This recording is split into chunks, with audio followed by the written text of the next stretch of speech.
So the question that we're all asking is, what can we do to lessen the risk and insulate ourselves from the simultaneous consequences of caregiver burden and our risk associated with the coronavirus? I will be explaining this in the next few minutes.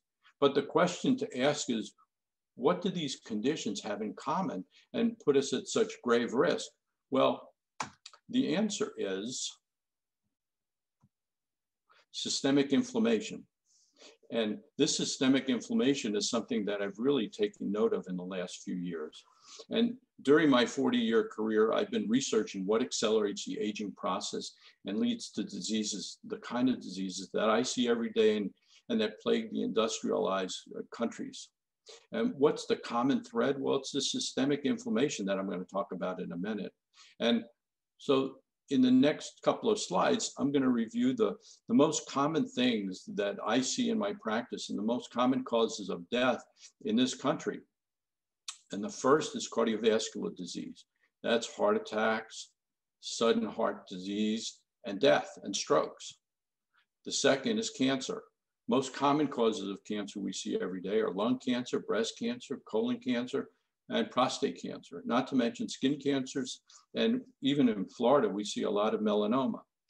And the third category of illness that we see is neurodegenerative disease, like Parkinson's disease and dementia, such as Alzheimer's disease, which is a main topic for our discussion today.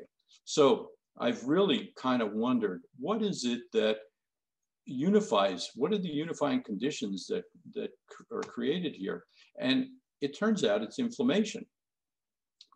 Inflammation is our body's response to injury.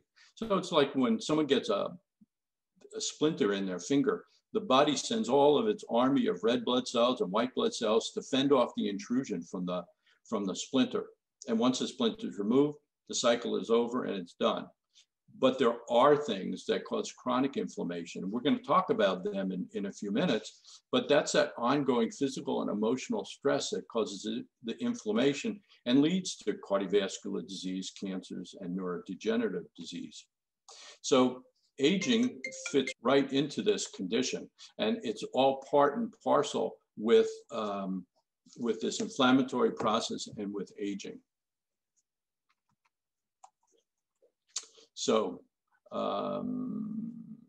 individuals with systemic inflammation and elderly have this weakened immune system that we talked about, and it makes them the perfect target for the COVID virus. And that's that perfect storm that I'm talking about. This slide I pulled off the internet depicts the radar images of another perfect storm. And here in the Northeast, there was a major storm that was the convalescence of 3 different storms all at one time. And that was that perfect storm. And there was a movie and a book written about it. But those of us in the audience today are looking at their own perfect storm of caregiver burden, aging, and the coronavirus, all of which create a great amount of problems.